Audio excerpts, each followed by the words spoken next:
بشیر فاروقی صاحب بھی کرتے ہیں, سیلانی بھی کر رہا ہے. تو میں نے اس بھائی سے کہا کہ بھائی یہ جو گورنر ہاؤس ہے اس کے سبزہ زار کو پہلے عمراؤں کے لیے کھولا جاتا تھا, اب عوام کو انویٹیشن دی ہے اس شخص کے لیے جو سیلانی کے دسترخوان پہ نہیں بیٹھ سکتا. آپ سب یہاں بیٹھے ہیں, آپ اپنی فیملیز کو لے جا کے روڈ پر تو نہیں بیٹھ سکتے نا, لیکن اگر سفید پوش ہیں تو کیا کریں گے؟ تو یہ انویٹیشن کسی زکوٰۃ کے پیسے سے نہیں کیا گیا, یہ انویٹیشن کسی سے چندہ کر کے نہیں کیا گیا. یہ جو اللہ نے حیثیت دی, جو اللہ نے, کیونکہ کھلانے والی صرف اللہ کی ذات ہے, تو آپ دیکھیں کہ روزانہ کی بنیاد پر 5,000 6,000 لوگ فیملیز کے ساتھ آ رہے ہیں. اور جب میں باہر جا کے کھڑا ہوتا ہوں تو فیملیز کسی کرولا گاڑی میں نہیں آ رہی ہیں, کوئی موٹر سائیکل پر آ رہا ہے, کوئی چھوٹی گاڑی میں آ رہا ہے, کوئی بس سے اتر رہا ہے. تو لوگ مجبور ہیں. خدا را لوگوں کی مجبوریوں سے نہ کھیلیں, اللہ کے عذاب سے ڈریں. جو اس وقت بچت بازاروں کا اور ہول سیل مارکیٹوں کا اور منافع خوروں کا یہ حال ہے کہ سبزی, گوشت, دال, چینی سب کے ریٹ 200, 300, 600 روپے میں بات کر رہے ہیں, اور یہاں سلیٹوں پہ لکھا ہوا ہے 35 روپے. تو لوگوں کے ساتھ مذاق بھی بند کر دیں اور لوگوں کے ساتھ کھیلنا بند کر دیں. تمام انتظامیہ کو میں یہ کہہ رہا ہوں کہ آخری بار خدا را اپنے آفیسز میں نہ بیٹھیں, اپنے ماتحت افسروں کے اوپر یہ نہ چھوڑ دیں کہ وہ جائیں اور وہ ان بیچارے بے سہارا لوگوں کی جو جیب ہے اس کو اور خالی کرائیں.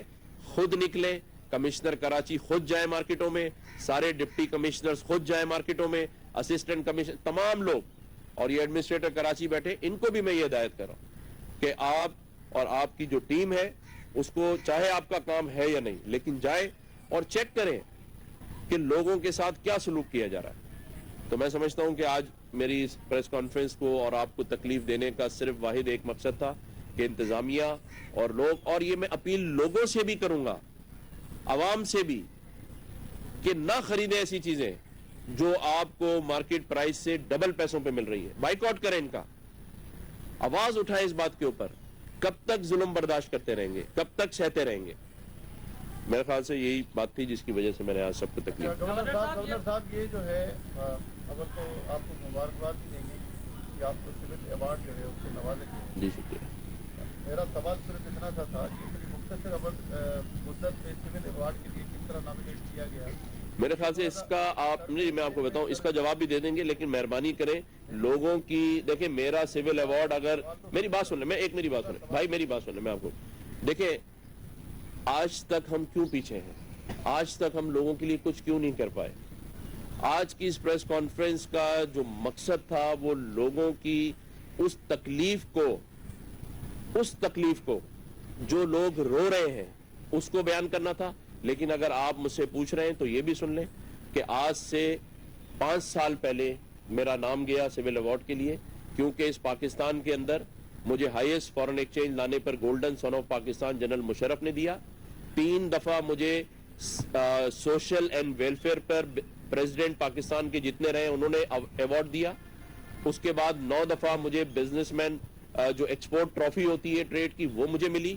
اور اس کے ساتھ ساتھ پاکستان کے اندر جتنے پہلا آئیڈیاز جو ایکسپو لگی اس کا میں اسپانسر تھا, پاکستان کے پہلے سیف گیمز کا میں اسپانسر تھا, پاکستان کے پہلے اسکواش ورلڈ اسکواش چیمپئن کا میں اسپانسر تھا. اور اس کے علاوہ جتنے یہاں کراچی میں مخیر ادارے ہیں آپ ان سے جا کے پوچھ سکتے ہیں.